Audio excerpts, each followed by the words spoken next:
So what we're going to do is sort of simulate a BIT meeting. There are a few things that will be a little bit clinical about this. One, obviously, the setup it will vary from campus to campus. The people in the room will vary a little bit from campus to campus. We're going to try to be as realistic as we can. We also recognize we're going to try to get through a pretty fair number of cases, and we have an abbreviated time to do so. So there may be some things that we don't go into the depth of discussion that you might go into on your teams. But we had some folks ask for the last couple of years, really, if we could see like a simulated team meeting. And so we're going to do that. You have a sheet on your table that tells you a little bit about what we're going to do today, just to kind of give you a sense of who's doing what in the room. I am the Director of Conduct, Dean of Students, whatever you want to call it, but I'm also the chairing the team. Brett will be playing the role of the Vice President for Student Affairs. Chip is Residential Life. Sonny is our Disability Services and Title IX Officer. Daniel is our Faculty Advisor who also oversees Academic Support Services. Brian's going to step out of character a little bit. He's going to play the Director of the Counseling Center. Adan is the Director of Campus Safety, and Marianne is our Case Manager. And so we're obviously going to have some papers. For those of you who were in our session earlier, we talked earlier about like not having a lot of stuff in writing, because if you have a database like Maxine, everybody could be looking at this real time. I know some of you use overhead projectors or screens and things like that. And so this, again, a simulation. Also, this team will use the NaBita Threat Assessment rubric. So for those of you who are sticking around for the training on that, you'll get to see a little bit of how that's utilized in a team meeting. All right, so we're all convened here. Thanks, everybody, for coming. I want to mention that we did ask Brett and Sonny to join us. They have some cases that are particular to their areas that they're going to discuss a little bit later. I know they're not always at these meetings, but that's certainly a possibility as we go. I want to update everybody, if you weren't able to check Maxient, just a quick rundown on a few cases. We had Walter, who is the fire alarm guy. We're doing a conduct meeting with him. He's going to have some issues. We're going to assess him for some anger management, just because the piece of that where he pulled the fire alarms after an argument, which is a weird thing to do. But he's also going to do some fire safety classes, and he's on probation. I know we talked about maybe he should be removed from the building, but I think it's fair to say, you talked to the fire chief. He was not happy about that situation with the fire alarm. Definitely wants to charge him for it, yeah. But it doesn't seem to be anything beyond some distress level behaviors, so I don't know that we need to go into any bit from that. Jackie is the class attendance, some alcohol issues. Daniel, there was some class attendance checking that was supposed to be done. Yeah, she's missed a few, but her RD is following up with her about every other day and checking in with her, and it seems to be going well. So. Okay, great. Marianne, you're going to follow up with her after that? Do we have that on the books or anything? We do, yeah. Okay. And I've talked a little bit with Brian about next steps once we meet, how we're going to make that as streamlined as possible to get that in as quickly as we can. We try to get her over to counseling. Donald was the suicide attempt with the pills after the breakup at Halloween. He's back to campus. He was supposed to be connected with counseling and potentially with disability services. Brian, where are we with that? I don't know that we've seen him on our books. Let me double check after the meeting, and I'll follow up back with you. I want to say that he has an appointment scheduled, but let me check on that and get back to you on it. He's given permission for that to happen, so it's all good. Yep. So we have the release Sonny, in place, yeah. Did he connect with you at all? He has not connected with us, although after the last time's meeting, we put that on Marianne's plate to encourage him. We thought it was inappropriate for me to do a reach out to him, and so we have asked Marianne to make contact with him and let him know the availability of our disability services office and accommodations. Great. I thought from the meeting when he was discussed last, are his parents in play on this? Yes. Parents have been notified. And Sonny, when that occurs, if you don't mind just updating the Maxine data, if you'll update the database. I think actually Chip did the call, right? You talked to the parents that night with the hospitalization kind of under the emergency piece? Yeah, and this isn't the first time that that's happened. In fact, Mom and Dad really weren't surprised very at all. They came down the next morning, didn't come down that night, so it was almost like another day. It really was. Wow. And Sonny, I can have the folks in residence life. I can have the RAs or maybe the RLC who was on call that evening to go by, encourage him to get on over and see you. Yeah, I think the important thing is that he, without making assumptions that he does have a qualifying disability, make him aware of the services that he has as an opportunity to access. And so we don't want to be too pushy on it in regards to ADA, but individuals that he would trust and have confidence in, I Right. think would be a great idea.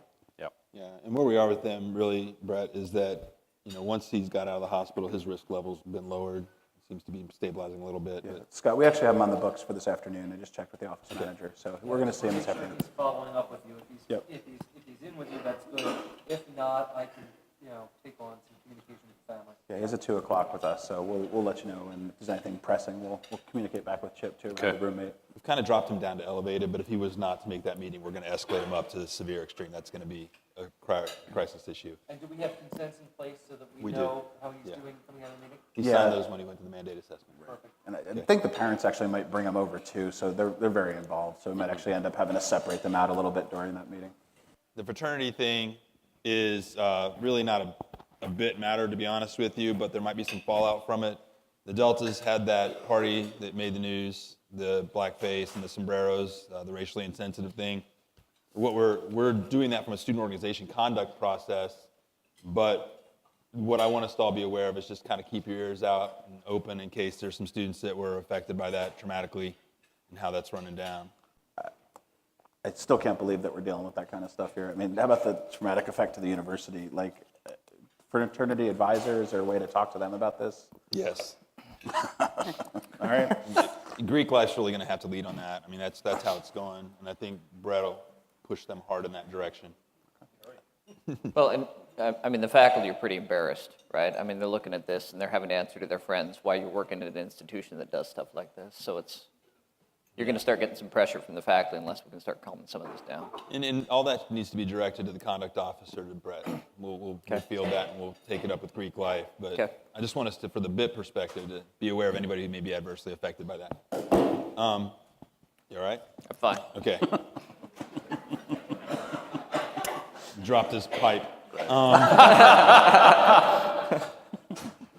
Maud was a sexual assault case. Was a blackout. Woke up, concerned that she had sex without her knowledge.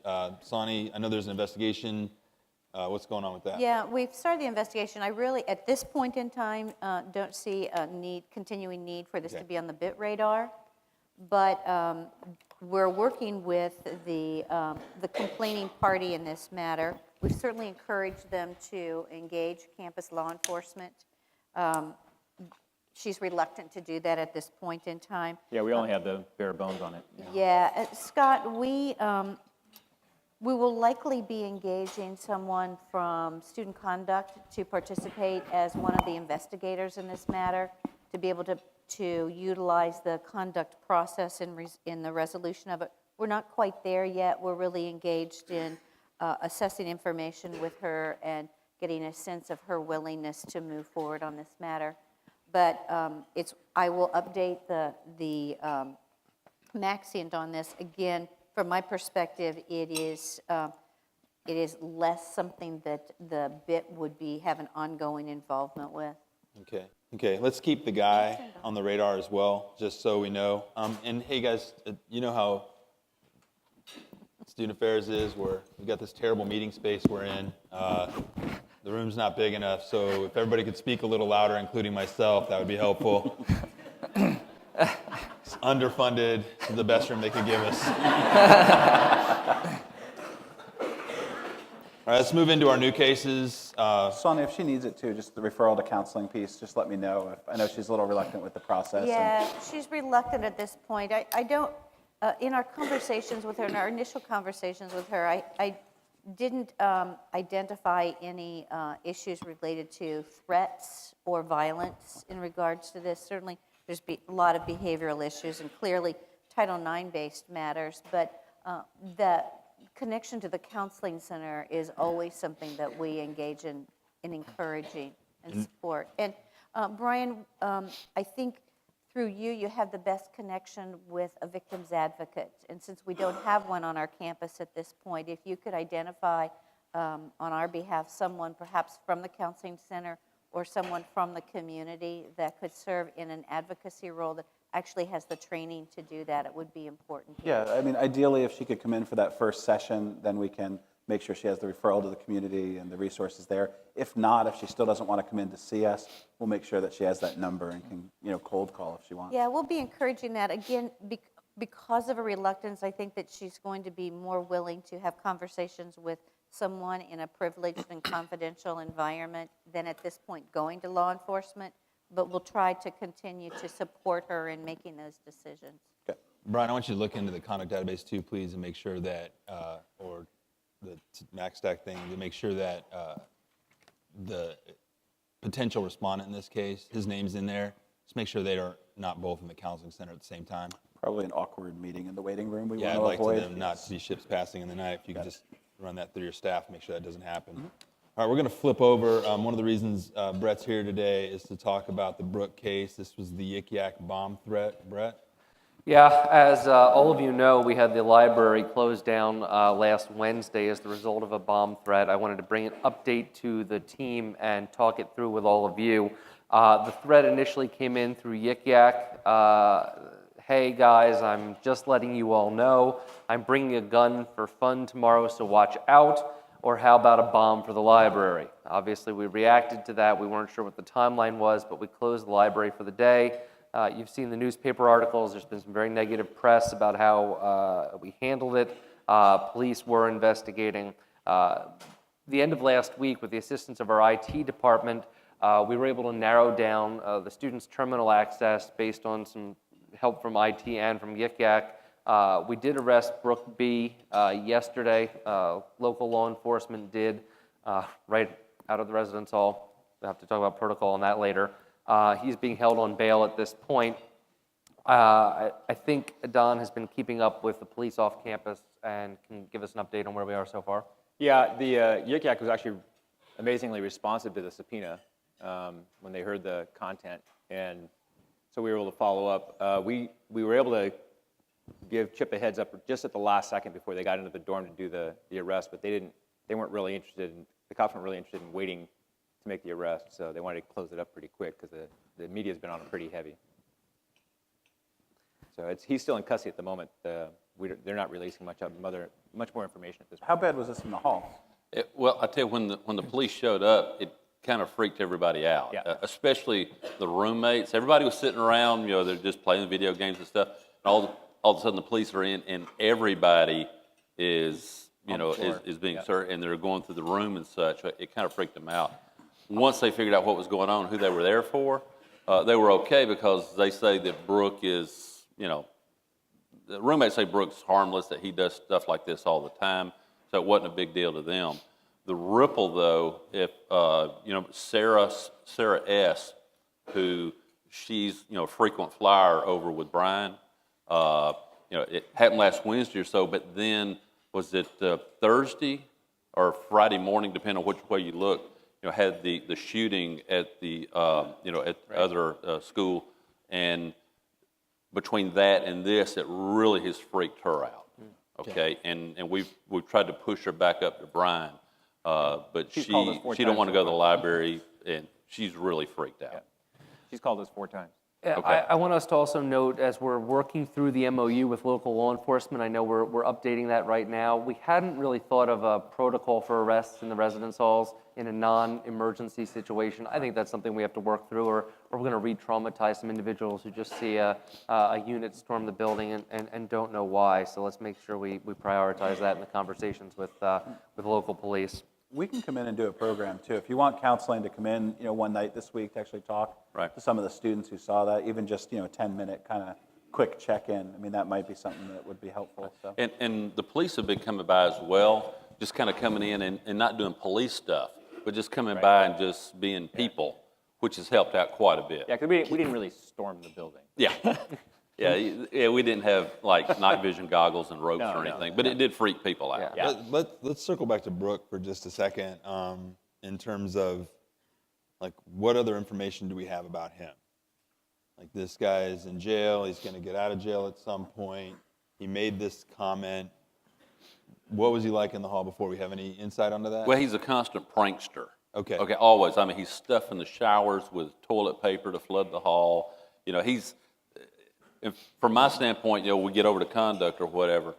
Brooke doesn't need to come back to the hall if he's allowed to stay in school, because we just gotten to the level where we're spending way too much administrative time with Brooke on everything. It's just one thing after another, after another, after another. Did we or local police search the room after the arrest? Yeah, the police did. Any weapons, any bomb Nothing. material, nothing? Nothing, All right. nothing. So obviously, we're going to have conduct meetings with Brooke. If we don't, and let's kind of come back around to the tool. Like the types of behaviors we're talking about here seem to be sort of baseline-y, pranky. It doesn't seem like he's at a high risk level. This isn't distress, disturbance, dysregulation. It's low-end distress, maybe even just baseline behavior. Yeah. What do y'all think about it? Yeah, I think the DA probably won't charge very much either, because there was no weapons or anything like that, and they found his cell phone, and his roommate, one of the roommates even knew about it, that he was the one who did it, and so I think the DA is going to file little or nothing on it, so we're going to have to deal with it as a conduct issue. Was he trying to maybe avoid a deadline on an assignment or an exam? Do we know anything academic? No, I mean, I just pulled up his academics here. He's doing fine. He's got mostly B's and things, and I've received no reports from faculty about concerns or concerning behavior. Well, it seems like an either-or kind of threat. He didn't center on a specific thing. He said gun or bomb. We don't think he really was going to do either. Okay. Do we want to play on the safe side, have him come in, meet with us during the conduct, do the SIVRA, just to be careful? I think we want to sever him, not so much because of the bomb thing, as much as he got arrested. He's in jail, and jail sucks, and he's not going to feel good about getting out. Yeah. So maybe follow up and see how this is affecting him, and then we'll decide if we want to put him on a D scale and go from there. But the conduct process is just going to kind of run its course. I think we'll just let the conduct thing do what it's doing, unless you pick up something in your meeting with them. And he's not known to us now, so I mean, it's not Okay. someone who's been in services So before. mild level of risk overall, we think? Mild. Yeah. Yeah, if that. He's going to have a tough time with the conduct process, I imagine. It's not going to go well for him. All right. All right, let's talk about art. Daniel, this is one where we definitely have a little conversation. This is the guy who Right. drew a bullet on his paper and then put the words, "the next one's coming faster." Right. When he handed it to his faculty member, the professor was worried that it was a legitimate threat and sent it to us. I did call him in, had a meeting with him, and basically, apparently the professor doesn't watch Justified, because it's a quote from that TV show. Thank you. It's a great show. You should all watch it. Tuesday night at 7. It is, absolutely. New season's about to start. What the student told me, Daniel, is that the professor's constantly making television and pop culture references, Yeah. and so he was trying to make it fit Right. in kind of thing. He was not mild at best. He's actually more stressed out that he's ruined the relationship with his professor than Yeah. anything else. Okay, so my lieutenant did point out that the guy that had the bullet dropped on him did eventually die. Yeah, that is true in the show, but he had it coming.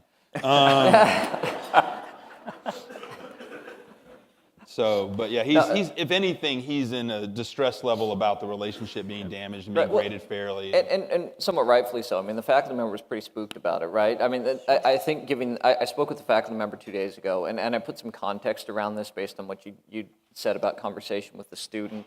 And the faculty member kind of understands it. I think the faculty member would actually be open to sort of having a facilitated discussion with the student about the behavior, and I'm happy to engage in that if anyone else wants to be involved.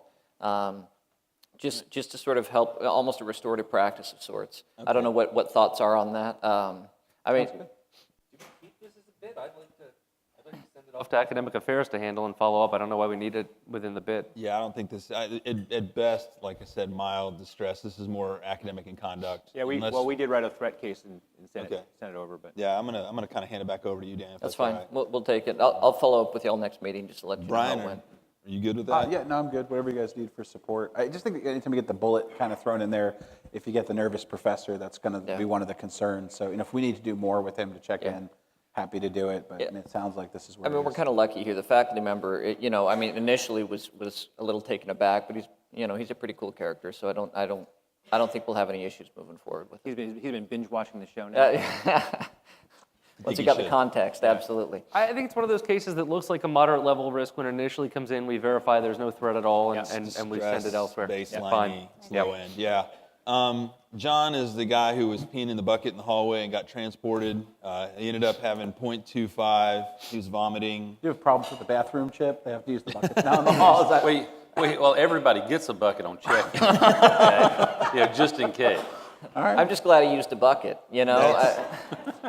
See, there's The some, developmental, the Chickering reference? Yeah, absolutely. Vectoring that way? There's some vectors involved with that in some way, even shape, at or form. 0.25, he has the wherewithal to utilize his bucket. That's pleasant.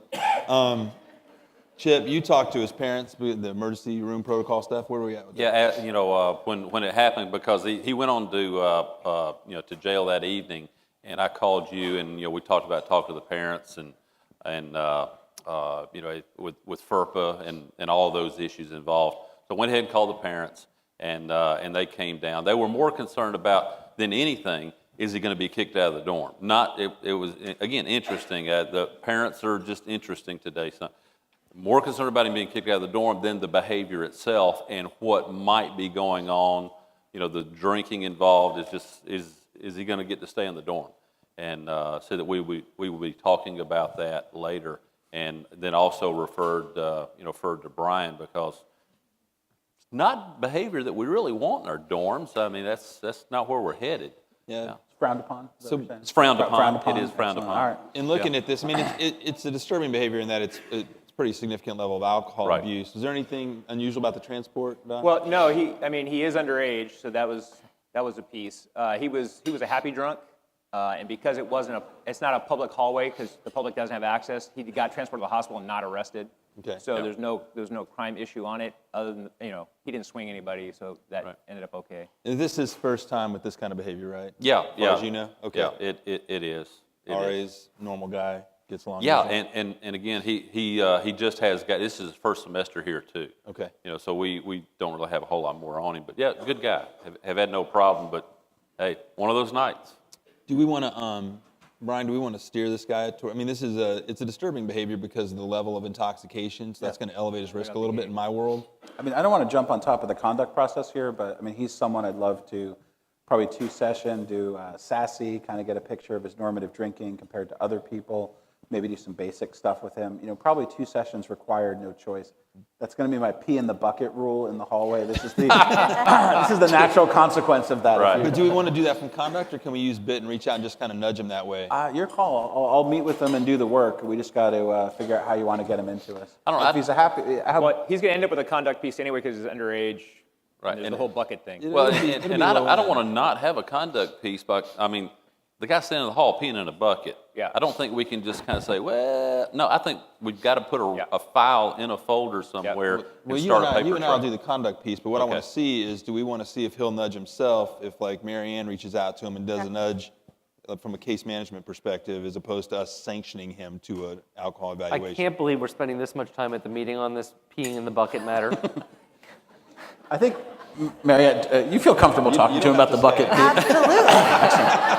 Maybe before he gets to counseling, if you wouldn't mind just addressing that with him. Yeah, that conversation would go beautifully. I can feel Are you it. saying next, Brett? Is that what I you're- think we have some higher priorities, don't we? Well, I do have one other question, though. How's he doing academically? I mean, he's a first-year student. I don't have much Okay. to go on. I can check with his academic advisor, but Because and I'll report back. if he is but- failing out of everything and he's drinking himself to a 0.25, that would elevate Sure, some things. sure. Now, let me follow up and I'll let you all know. All right. Brett, I believe next up is, Me, I got 2 felonies and a misdemeanor for you. all right. See, I knew we had something more to attend to than peeing in a But Don, bucket. I'm having some trouble hearing you all the way across this table. Maybe you can move, adjust your tie a bit. Thank you. No respect. So we It's have the acoustics. I like the tie. Thanks. I have Ava. This is probably the more serious one. She having some issues, mental health related issues. Brian knows her well. She's typically, she gets super focused on stuff in class and kind of bugs the professor ad nauseum about it. She started focusing more on her roommate because she feels like her roommate's cheating on her boyfriend, and I don't know why she's focused on that, but then she started hearing the Lord giving her messages to punish her roommate. Finally, according to the report, she switched out her contact fluid for nail polish. The roommates. Yeah, and the roommate figured it out, luckily, before she used the contacts, called us. It's basically a assault with intent to commit great bodily injury. It's a felony. She got arrested for a felony. Now, with all the hearing voices, and I mean, when they pulled her out of the room, she was screaming, "Punish the sinner," which the DA may not do much with that, may refer it to they ended up transporting her actually to the hospital first to get a clearance for incarceration, but she did get arrested for a felony. All right, so just on the basis of that, with the off-campus stuff pending, and I know, Chip, we want to have some discussion about the impact this is having on the roommate themselves, who's also going to end up being on our radar. Yeah. But Ava, Brian, I got her pretty high up on my side here. This is dysregulation stuff. Yeah, we know her a little bit in counseling. She's been inconsistent, so we have a little background on her, but this scares the hell out of me, quite frankly. Can we talk about the bucket thing again? I want to go back to that. Well, yeah, I mean, I have her like 8 or 9 on the right, so. Yeah, I mean, we're going to want to, if she's coming back, even if not, I mean, I'd love to do, get her connected. If she's coming back, if this is a big case, at the very least, the SIVRA, I mean, this is really a targeted attack to the roommate. It's a very targeted attack. I don't know the right, terroristic threat, or is this, I mean, murder? Is that what? Well, I mean, it's definitely assault with intent to create, great bodily injury. right. They were looking at terrorist threats because she was making threats and then did it. Yeah. So it will depend on whether the DA will want to file on a crazy person or not. So we're 7-8 on the right from what I'm yeah, hearing on your end, absolutely. and I'm high dysregulation on the left. Yeah. Well, Anybody somewhere different on that? No. Hey, I get a 7 out of this. I don't know if I'd go higher on it yet. Anybody? Right. A D scale, she's at the top. I get- mean, Right. I guess, was this an isolate, I mean, I've heard about the threats. Has there been any other action involved besides Well, this? there's been some mediation with the roommates. They hadn't, since day one, they hadn't gotten along, Okay. and it's been escalating. We've been doing some mediation in the room, and we've gotten a couple of calls from parents, several weeks ago. Yeah. When this happened, I had a set of parents show up in my office. They're wanting Ava gone. Yeah, the absolutely roommate's mother's been on the phone to me. Yeah, a from the couple times. conduct from the conduct side, her likelihood of return is low Right. at all. Thank you. Yeah, I agree. And thank you. Yes. I don't think we're interim suspending out of the gate on this one. Yeah. So she's got to step away. Brian? Is it worth it if she's still around campus to actually get a little more data to see if this was a one-time incident or something bigger? I'm not disagreeing that we don't want her on campus anymore, but if she's here, if she's local, can we get her in for a SIVRA? Can we meet with her to see if there were other threats that were there? We just don't know her that well, and I'm worried, is this going to be forever that she's gone, or if she wants to reapply? My concern is that even though she's suspended, doesn't mean Sure. she won't come back after the roommate who she feels is Right. needs to be Right. punished. And they feel that way right now. And Yeah. if going to the counseling, if we have a sighting, if you want to say, we're going to have the students back over, we're going to have the parents back over, and I love you, man, right? And you want to save the world, but Listen, even for She me, needs to this go. one, I'm with you. I'm not arguing that. But You raised the question about, is she going to be interim suspended forever? From my perspective, from disability, through disability lens, we need to be really cautious in allowing our conduct process to address this from a behavioral standpoint. Because if we're regarding this individual as having a mental health disability, and then what we I'm saying. create some kind of higher level of expectations for her being able to return, then it's going to place us in high risk. It's my genuine feeling that we hold her accountable for the behavior and not make assumptions that would put conditions on her return that would reflect assumptions about a mental health issue. No, but I think performing a SIVRA, if we can arrange it, would help us to determine appropriate sanctions. Oh, I agree. So I'm pretty supportive on that. yeah, All right, just so- to gather more information. Maybe there's other stuff that she's threatening. Maybe she's. All right, so we're going to mandate that as an assessment tool. That's going to be our act. We've got her at severe/extreme. She's up there in the high end, so we're going to go ahead and do that. She's not coming back to campus. We are going to sieve her. When you say we're going to mandate it, you mean the bid itself or conduct? Conduct's going to do their thing in terms of we're going to take action based on the conduct. Okay, She so the attempted to do requirement for the grave SIVRA is bodily coming harm. from us as a bid. The SIVRA is going to come from BIT. Okay. It's going to be a recommendation from the BIT side. Conduct's going to treat it as a behavior and attempted harm. And we're also to the- following up with whoever the boy that she claims is the one that the roommate's cheating with. Yeah. To see if he has any contact from Ava as well. All right, and Brian and Chip, you two will decide whether and how the roommate needs to scale out and get back to us on BIT. I want her on the radar. Yeah, and we're already talking about moving them to a different room. Okay. Just so that location, if she's local, Right. she might come knock on the door one night. So we're already talking about That's how what we're to about. move people around the resident hall to make it better for them. Marianne, let's go ahead and put the roommate in as a bit, and let's do an evaluation with her too, please. Get with Perfect. Chip on that afterward. Get everything added here. So the second one is, again, you all saw it on the news. They had a party a couple nights ago, had a shooting at the party. One person was hit in the leg, but he's already out of the hospital. Originally, they didn't have any information on the shooter. Good news is it was off campus, it's not Cleary, so I like that. But bad news is everybody's calling us about it because they want us to handle it. It looks like it was high school students trying to crash the party. We don't have an identification on the high school student yet, but they're pretty sure they're going to be able to identify him pretty soon. But we're thinking about putting out an update, not a crime alert, but just like a crime advisory update to the community because everybody's talking about it. Make sure we get some good information out to people, kind of get rid of the rumors. Do we know who was at that party that are ours? Yeah, we have a list of people who are ours, and that's a lot of the parents of those kids are the ones who've been calling us. So Okay, because I mean, we don't know where they are on any sort of scale right now, but I'm imagining they're going to be a little bit freaked out by this whole notion of well, shots yeah, the one who being got fired. shot is. Yeah. And So, he's- Well, Brian? Do you want us to pair up with Res Life? I mean, we can do an open program, let people who have been affected by this do kind of a psycho-ed group or just basic support, or you want us to do individual outreach? Well, part of the problem is it was at an off-campus it was an off-campus student. It was at his apartment off campus. Right. So well, the guy shot in the leg, we obviously got to do some follow-up and see where he's at on right, and he's been at the health center. How's he doing? Health center, yeah, health center's dealing with him. He may not be a big case, as it were, but we definitely want to do our standard follow-up with him. But if anybody else, let's do some open programming, maybe put a word out if you're having struggles, and that's just Yeah, I mean, because Yeah, even we- the kids aren't at the party, this is all around campus. It's all People over the are place. Ripple effect talking stuff. about the Yeah, guns. all Just over giving the them an event to talk about. That's why we're going to put out the advisory.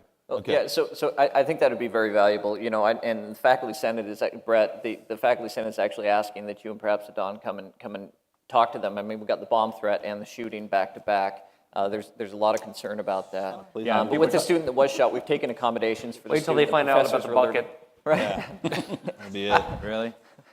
Yeah, I'll be happy to come in and Yeah, address that. thank you. Yeah. Okay. All right, video? Yeah, so we had a young lady and her boyfriend videotaped themselves having sex, and As they do, kids these days. he promised that it was just going to be between them, and then he forwarded it on to some buddies of his. On the video, allegedly, she actually says on the video, "Hey, this is just for us, right?" So there is actually a crime element we have here with him sharing it. So we're exploring that end of it. But we definitely have some issues with him sharing out with friends, and now she's obviously pretty heavily affected by it. And so I've shot some of the information out over to Sonny. Yeah, we're taking a look at it as well because it would be a violation of the sexual exploitation elements that we've identified under our sex and gender misconduct policy. Right. And in particular, going beyond the boundaries of consent. She engaged in a consensual act, but didn't consent to the sharing of it more broadly. And so she has agreed, because she's absolutely outraged about this, to allow her identity to be known and to be used. And we have put into place no contact directives, both with Alex as well as the friend that he distributed it to that's part of our community. We've been very clear with Alex about the limitations regarding his behavior or friends of his behavior that could be viewed as retaliatory. So we're continuing the investigation to see the extent of it. We're working hard to implement the remedial elements related to Laura. And the likelihood is that, again, we'll be partnering with the student conduct arena for appropriate actions. Okay, Laura's- so Title IX is going to do its thing, conduct is going to do its thing. We got that part for the exploitation policy. How's Laura doing? Well, when she came, she comes across as pretty squared away. She showed up with her dad at the PD to make the report and kind of had her ducks in a row. She presents as very together, but we did refer her over to Brian's shop, and I don't know if she showed up or not. See, I really would view her as being moderate. I think there's some elevation here. She's very distressed about how many more people are seeing it. And yes, she certainly does seem to be she's mad. very. She's She's very- mad. she's very She mad. is mad, but she is. So she's moving up the distress side to you. I would say that it's elevated. Yeah.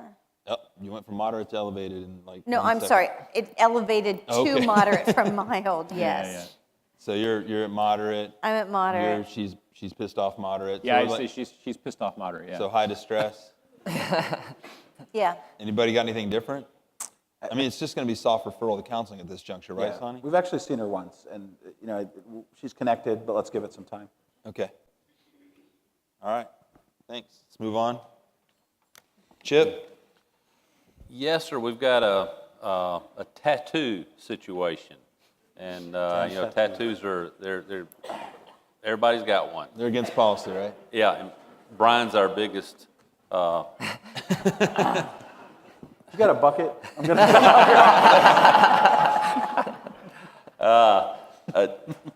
Dean W. And these are roommates. Okay, we got a couple of roommates. Dean W. He's complained about Sam's tattoo that he got on his elbow recently. It's a spider web type tattoo. For those of you who haven't seen, we actually have a picture of it. It's in Maxient, and you should also be able to pull it up. Sam is saying that the tattoo is racist, that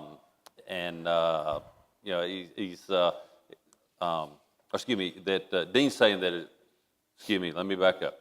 All right, Dean's complaining about Sam's tattoo, okay? And so that, the idea of is it racist or is it not racist, and they're arguing over it. It's starting to escalate. We tried to just do a little mediation with them. The roommate's upset over the other roommate's tattoo? Right. Yes. Right. Okay, just wanted to make sure I was following And it's a new. He got it since he's been here. Okay, so he didn't walk in with it, and so now Sam is now starting to, because he didn't think it was racist at all, but now he's starting to say, oh yeah, hey, you like my racist tattoo? What do you think? And so he's playing on it now. So that it's now becoming an issue where it really was a comment, and now it's becoming an issue. Dean posted a YouTube video calling his roommate a racist. So now it went from if you look on the threat assessment tool where they were just having maybe a little debate back and forth. Now we have one that's publicly thrown one out there. So I don't know if we're up to image destruction or something like that. Maybe we're at a 3 or a 4. Because it went from just a personal thing to making it a public thing. I don't know. That does elevate it to 3 at least. Yeah. I mean, it's tricky, though, because he's not necessarily, he's kind of teasing about the racism thing, right? Right. No, but Dean's taking it up a Dean- notch by putting the Dean YouTube posted out it. there and being like, this dude's a racist, you shouldn't Right. trust him. I mean, that does us. I mean, he's at a point where he can recenter himself, but Right. with probably some assistance to do it. And Sam is Sam. I'm not seeing him being a bit issue, but Dean's escalation on the Right. on the video and Right. that moves it up the chain in my world. Yeah, let's see that. Is it actually a racist tattoo? Well, the origins of it, as far as we understand it is, it was the Aryan prison gangs started at The Aryan prison gang? over the elbow. Okay. I don't know that that's as popular, though. I think it's been co-opted a little bit more in society by, the guy at the diner who was serving a lot us of last stuff's been night. co-opted now. It's like that news story where the politician was like pointing at the other person. And they're like, "Oh, it's a gang sign." Like I don't know that would be considered a racist. Maybe more Well, research on it. I don't know the guy involved, but it's when I saw it, I kind of propped up my eyebrows at it. So All right. Well, I'm still at 3, and so that's going to be some interaction. And Chip, you want to do it? You want Marianne to do it? Why don't we get Marianne to give it a shot? I think we need to get it out of residence life right now. We try with the RA and the RLCs and such. I think this will formalize it a little bit and make sure that the two of them understand that we think this is an important issue, and we got to resolve it. And we've talked about, we went and talked about the idea of changing rooms. Neither one of them want to change rooms. It's not my fault you don't like my tattoo. Well, I'm not going to live with a racist. And so neither one of them are willing to pack their bags and move down the hall. So your original mediation did not go? No. well. Okay. So we're 3 moderate. Action item's going to be Marianne's going to do outreach and decide whether Dean's escalating or whether he's recentering himself. I think that, Right. We good? Come If you back want to to that. sever him, go ahead and do that. okay. I would, I don't know if somebody wants to talk to Sam also. I'd like to know what his affiliations are, just from my perspective. All right. Well, let's pull that up then. Yeah. Certainly do a little research on it, Marianne? Yes, Okay. If you find anything juicy, you'll let us know.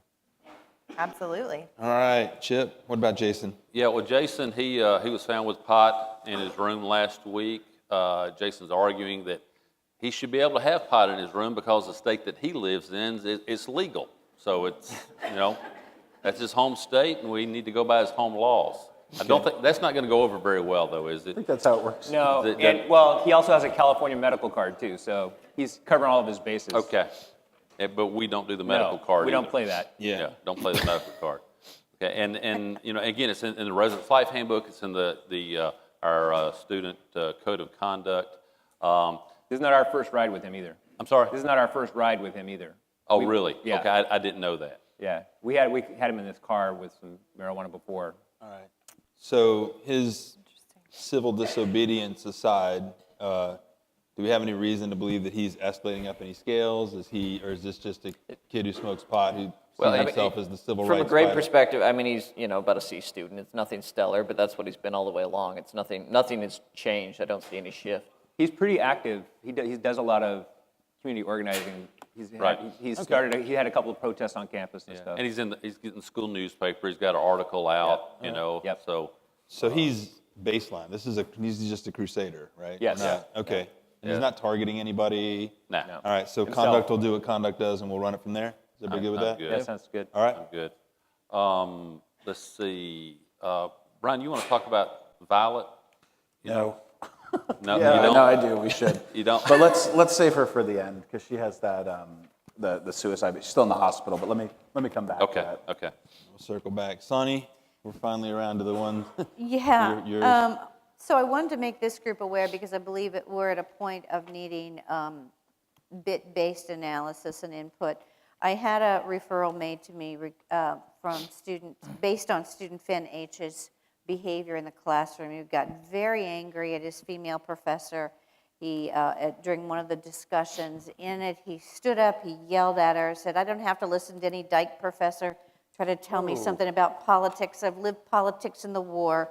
Maybe your problem is you haven't had the right man in your life. That's what's what." So He's lovely. clearly, we've got some gender-based references here. The professor's pretty upset about it. Yeah. And honestly, it changed the tenor in the classroom sufficiently that we would assess it as being sufficiently pervasive to cross any kind of protected speech categories.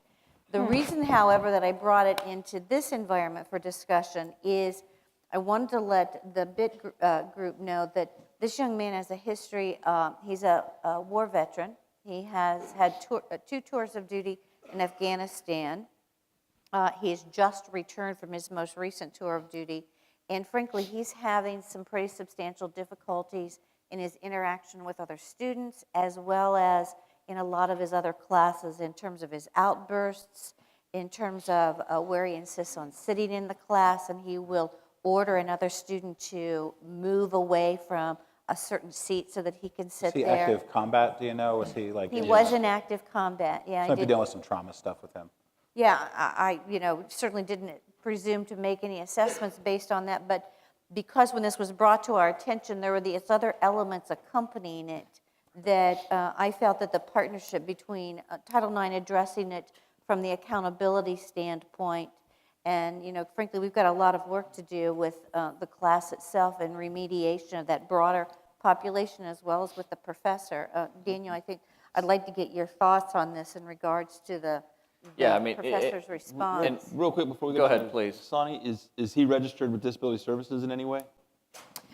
He is not at this point. Okay. Sorry, Dan. And I No, don't know if fine. he's registered with Veterans Affairs. Yeah. Okay.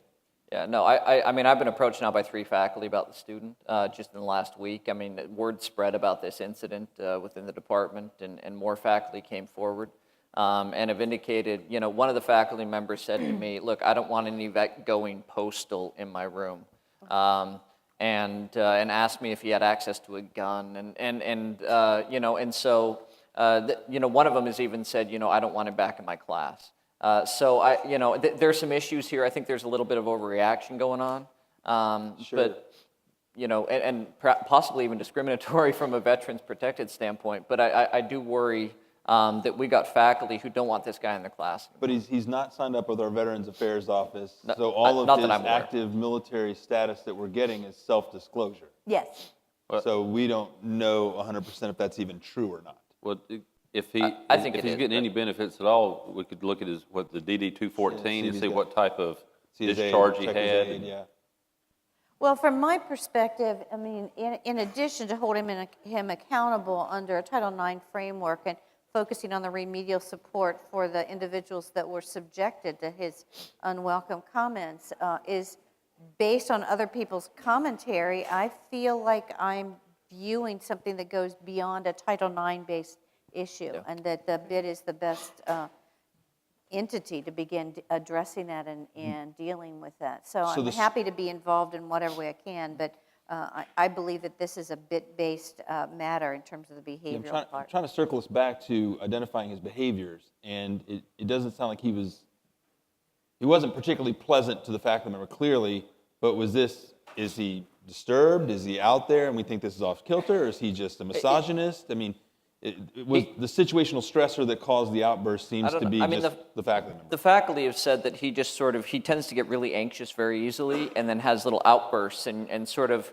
will tell a professor off about something or just, completely disagree and sometimes stand up and yell at him or something. Most of the faculty have managed it, I think, fairly well, but it is starting to really impact some of the other students in the class. He hasn't made any direct threats that I've been aware of, but I think it's problematic behavior. We've got a classroom management issue. I think we should look at it as having wider implications than just do Title too. IX, yeah. Yeah. I absolutely do. From my standpoint, because Brian raised the issue of potential for PTSD, my recommendation to this body would be for you to consider, for your core team, to consider mandated assessment. So you've got him at disturbed elevated? I would. And I'm going to need some guidance from you guys about what you want us to do, because I know we're trying to get them locked in here at a level, but we're dealing with two different things. On one hand, are we looking at the SIVRA stuff to really see if there's a threat, with the weapons access, active duty? I don't want to put them in a box, but I'm worried about either. that. But on the flip side, there's the trauma issue. A lot of the things you're describing are very normal. The position in the classroom, for example, like that could be just a situational awareness. Yeah. So, right? You're always wanting to know, sit by the exit. You're already doing that here in the But meeting. that It's is bothering me these exactly- people sitting behind me, yeah. Yeah, but that in combination with the outbursts in this particular scenario that had gender-based implications for it, but in talking with Daniel, additional pieces suggest that there is either a movement beyond a baseline, or you had suggested the potential for PTSD. I don't want to put this young man in a box either, but I think that we need to know more about I would what is agree. happening. I mean, listening to it, I'm up on the moderate elevated as well, just based on what you're describing. You're a little lower. Yeah, I don't I'm know. mild to moderate on Yeah, this I don't know if myself. I'm Yeah. mandating assessments, but we could SIVR him out with somebody. Well, I mean, we could definitely make that suggestion, make a connection with him. Or do we want to start with just a soft referral Yeah, to I don't counseling? if see a violence risk coming out of this yet. I'm not at a SIVRA threshold, to be honest. I mean, he's got a baseline of aggressive behavior. We've established that. I'd like to know whether that was there prior to his military service or potentially a result of that.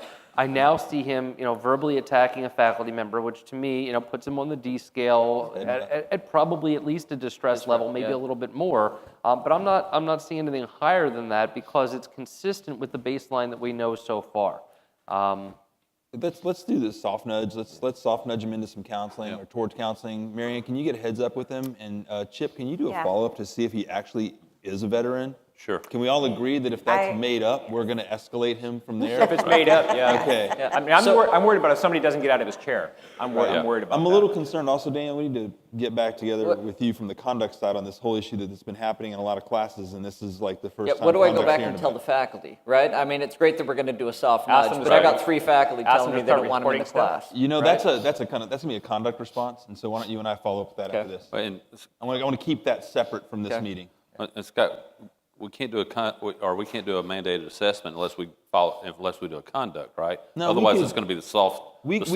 We could mandate the You assessment okay? if we had him at elevated, but we don't have him there. I don't And see him there so yet necessarily. I think the meeting with Marianne is not an assessment. It's her just talking to him and telling him we have services, and he might think about if he has PTSD, talking to Sonny and figuring out if Registering this with is the all right legit or people. not. Exactly. If he's out of touch with reality, we're escalating high, but it just sounds like he's a pissed off guy, and you and I'll take up the conduct issue and whether and how he'll return to class with the faculty after Yeah. this. Let's do that in the conduct meeting. I really want to keep those separate from what's going on in here. But it's a great opportunity to also get back to those faculty and ask them to actually report stuff to us. Yeah, Yeah. yeah. Yeah, Um, agreed. Sonny, you and Daniel also, the kid Jake, what's up with him? Yeah, this is so distressing for me as the ADA coordinator because we have this young man who has had his medication changed. He is registered with Disability Services. We have been working with him. He works very hard to maintain his ongoing balance, let's say. And he took it upon himself to explain to a teacher that, and apologize for falling asleep in class.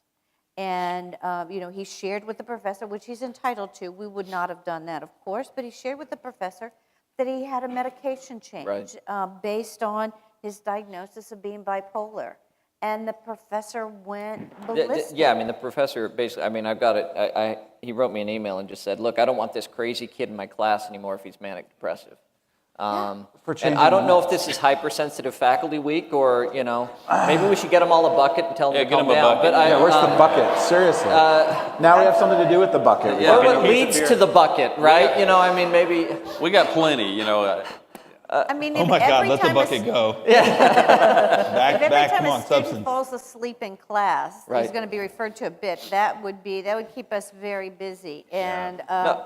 again, he disclosed, he hasn't had issues with it other than medication-wise. I think this is more a faculty issue. And Brian, I may have one of your staffers come over with me and talk to the faculty, just some education of the faculty member. I'd about volunteer myself. Yeah, I'd okay. love to come Yeah. talk to that faculty member. it. Yeah, I think that would be valuable. I think between yeah. that and having Sonny talk with them about the disability implications Yeah. of this isn't a bit, this guy's not a bit case. I agree. No. I don't Okay. think it's a No. big All right. case at all, and I No. want to let him know Marianne, we'll kill that one? that Yeah. Disability Yeah, all right. Services is here to protect his privacy rights as well as identify for faculty appropriate accommodation. We're right there with you. All Absolutely. right. Just do some follow-up with him. It's all Yep, good. we'll get them to the ADA office. All right, in our theme of hypersensitive faculty week, Daniel? Yeah, so we got, we got a guy, a student, he's Tate, he's a junior. He's been on our radar a little bit before with faculty. I mean, he dresses in all black and wears long trench coats. Some of the faculty refer to him as goth. I look at it more as like Keanu Reeves Matrix kind of dressing or something like that. But Point Break. We can go. Right, it just sort of, people are a little hypersensitive to this, and he has this tendency to sort of stare at people and makes them uncomfortable. And so that we've had a few people, even his academic advisor said, he kind of creeps me out. But he went into class basically. He wasn't really prepared, and he kind of snapped at the professor and basically said, "You're just using these clickers." They were using the clicker technology with PowerPoints and surveys and things. And he said, "Look, you're just using this technology because you don't know how to teach. You're not doing your job." Oh. That didn't go well. And then he stormed out the door. But and then once he left, he sort of stood there by the window and looked in and just, so you got this guy in all black and a black trench coat staring through the window at the faculty and the students. Why would that be upsetting? We had a couple of students come to various faculty and stuff and talked about, concern about him, shooting up the school. And, the term that students use, which I don't approve of, is going Columbine on things, right? And Yeah, I we need mean, to stop that. we had some conversations about terminology, but It's on Yik Yak too that way. right, yeah, it's, so, what sort of conduct actions would come into play with this, Scott? I'm Well, sort it's of, classroom management, classroom disruption. I mean, it's a disruption. It's a low-end disruption. We'll address that with the faculty. yeah. What else do we got on this guy? I got nothing on him. And that, I don't want to go profile the black-coated trench coat guy, but yeah. this is weird. And, I know I already have a list of severe stuff to do, but I do think this one would at least a touch base interview. Do we know him in the res life? Is he... Yeah, and he plays some music that kind of freaks people out a little bit. He even has a big onesie. It's all black. Everything he has is all black. And so it kind of, Yeah, he's, That image is not going to That's leave my head. sorry about that. Yeah, thanks for that. It did replace the bucket, though. So Right. there you go. Is it at least like footy pajamas or something? Well, they are. Okay, yeah, okay. They are. Does it have Yeah. does it All right. face- Yes, real quick, they though, are. is it literally, does it have face covering? No, it doesn't have face covering. No, it doesn't have a face covering. Thinking the GIMP there? But I mean, Yeah. he's kind of a weird guy. But and let me jump on the student side here for a little bit. And I don't like the hanging out by the window. But we don't have a policy against being weird. If we do, I'm probably going to be out of here. You know, I mean, we got some weird people. There goes the honors college. right. Yeah. Yeah, my staff, And the theater knows him. department. My staff knows him just by sight. One of my staff calls him a guinea goth in name only. Doesn't really. He just feels like he's playing a part, like he's like an actor. But I'd love someone to talk every to him. single thing he has is black, and he's always in this mode. So Yeah. I mean, I mean, it seems like this is just his baseline. Like, this is just who this dude is. He's a weird guy. God bless him, odd. but let's talk to him. There's nothing Right. preventing us from having a Yeah, conversation. I'd like to. Right, there's not the conduct issue's so mild here. Yeah. It's Can we really pull classroom. Marianne? Do you mind grabbing him? Not like grr, but can you? Although that could work too, I guess. Hey, Just- maybe he's like, in an appropriate way. Actually, just play some Cure music, and maybe he'll come to you. Maybe that'll. Have you seen the face? Do you want to? Yes.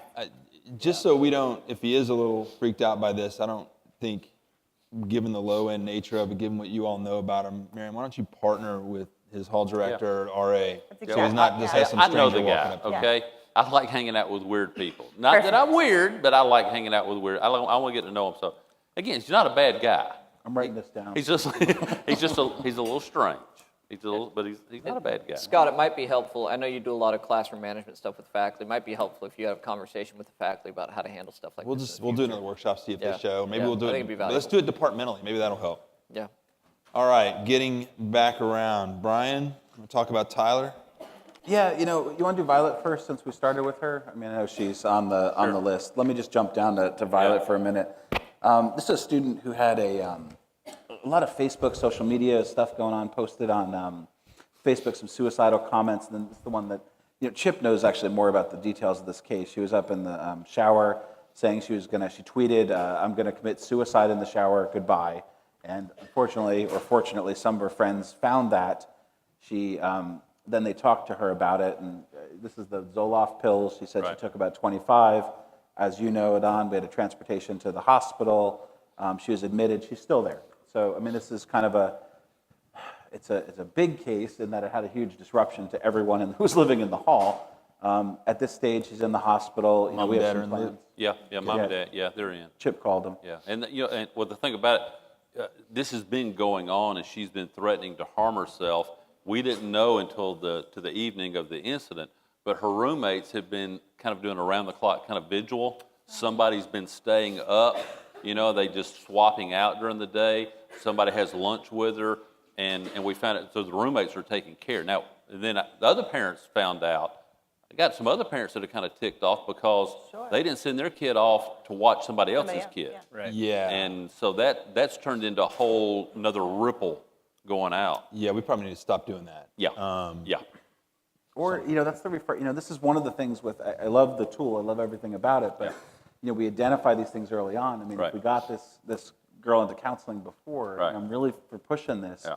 maybe we would have got out ahead of this if you knew that was going on. But she's she's late in the game now. I mean, Yeah, that yeah, ship yeah. sailed out. So we're high D here. But and let me clarify, they weren't given instructions to do that. They took that upon themselves. Oh, I know. Yeah. I know. But whatever we can do to, I don't want to discourage, but at the same time, she's still in the hospital?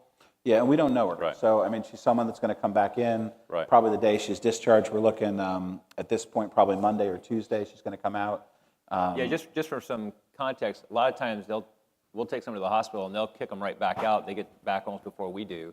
This case, they said you aren't going to see her for a while. They took her immediately in. Well, She's sure, in. she's going to, She's the in. medical clearance, the Yeah. Zoloft, they pump Yeah, her stomach. yeah, yeah. Right. She's off the All chart. I talked to the staff. Given where she is on the high D, severe extreme levels, anybody got anything different than that? I mean, this was pretty straightforward on this one. I'm going to go ahead and, Marianne, you and I will visit with the family and make some decisions with them about withdrawal. I think they're open to that. Okay. When I met with them at the hospital, they're very concerned. They want to make sure she's still breathing. Do you want to take that with Marianne, or do you want me to I do it? can because I already have the relationship. Let me it out. throw this out, though. We don't know her yet. So for me, I mean, I don't want to push the withdrawal right off the top here. I mean, I know it was a serious attempt, but I want to let's talk to meet them with about her. the realities of it. I'm not saying we're going to withdraw her. I want to have that conversation. Right. As to But with whether her, when it's she the comes right back, time for her to come back. give us a little space to get to know her. No counseling history? No counseling far? history, that's the That's what I'm thing. saying. We need to talk with them about it. Yeah. I mean, if she's going to be in there for a little bit, she's missing classes, she's missing time, she's missing assignments. Daniel, check her grades. Her grades have been going down.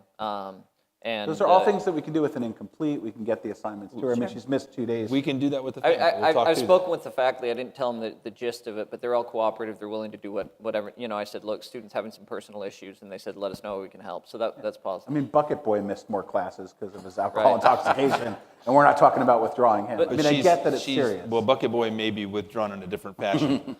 Well, so educate me here with this, because I remember we've talked a lot about this with all the Title II stuff. What do we do about this from a conduct perspective?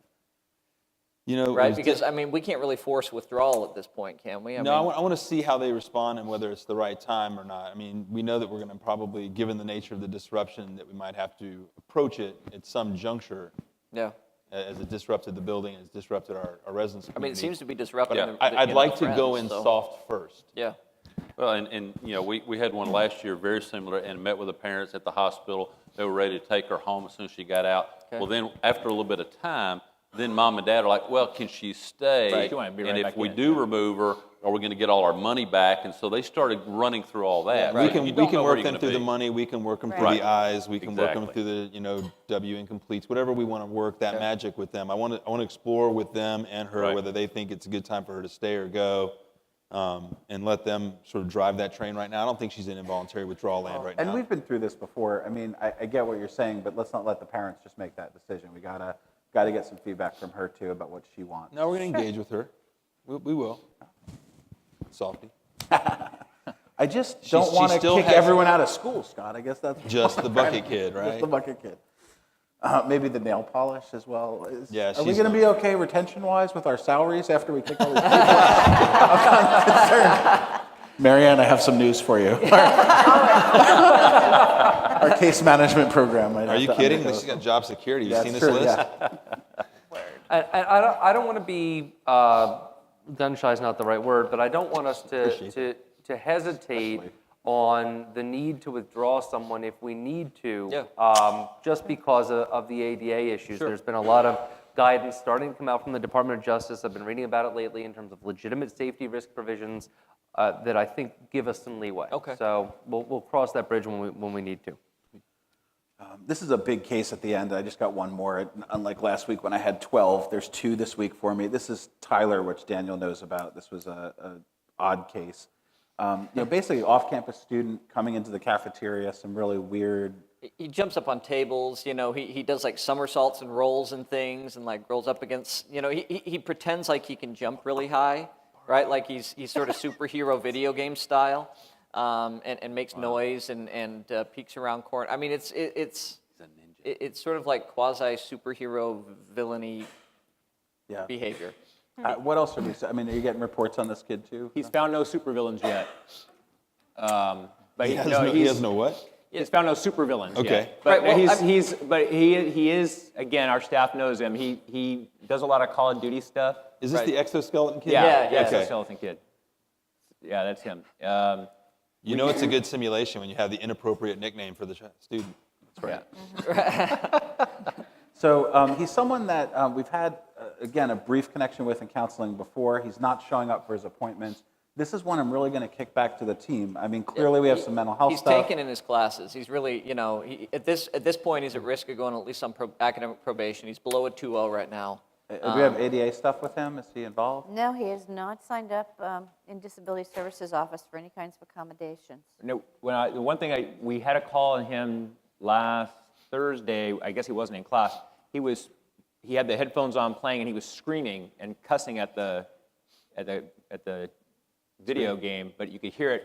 I mean, the staff coming up to the building could hear him outside the building, screaming and yelling at the video game. I mean, every expletive you could hear. It was pretty disruptive stuff. And he's not living Yeah. on campus, which is the problem. He's off campus. Yeah. He's in the He was cafeteria. in the lounge. Yeah. We put the Xboxes in the union to be used. That's what So- we get. My thing I'm pitching to the team is here we have a kid who is clearly going to benefit from some counseling. We need some more information on him. He's not showing up. So if they show up, I can deal with it. He's not showing up. Is there enough to push conduct? What do you guys want to do? And I'm not going to use the right medical terminology, but he seems kind of detached from reality, right? I mean, I'll see DUL, but this is a guy who's not really. A little bit. He's kind of out of it, right? Okay. And Jumping on the table. Definitely that's- disturbed. Yeah. yeah, he comes in, he sits down at a High table end. and talks about his exoskeleton, right? And then People launches aren't quite off. sure what that means sometimes. Yeah, I mean, he's moving up to dysregulation with this inability to like manage himself. That's my concern. Yeah. Okay, so, the assessment part we would usually do on this, we kind of know what he's doing. I think it's really more of a treatment issue, but he's not showing. You So want to what- use conduct to push him, or do you want to do it? I think from if you're here? jumping off tables, I mean, I don't want to step on, the cafeteria's toes here, but I feel like that's enough of a disruption. Right. The It is to me, exoskeleton but stuff. do you want to soften it or want to conduct it? No, I think it. Well, we do have the report of him screaming and yelling at the video game. We could use that as an entree at least. I mean, I don't want to get the kid in trouble, but he's not showing up That for the ship sailed, appointments. man. I mean, yeah. All right, we'll take it from a conduct side. You and I'll touch base on that. We'll Yeah. just use a police referral, bring him in, and that'll be the drive. Yeah, I mean, Get it would him be in for nice it. if he was someone that was mandated in to do this a little more regularly. We can do it the assessment route, but We'll do the his assessment behavior. route through conduct, not through this. All right. That's not a Mary Ann follow-up. That'll be us. All right. Okay. All right, guys. See you next week. Because we are out of time, Brian. Yeah.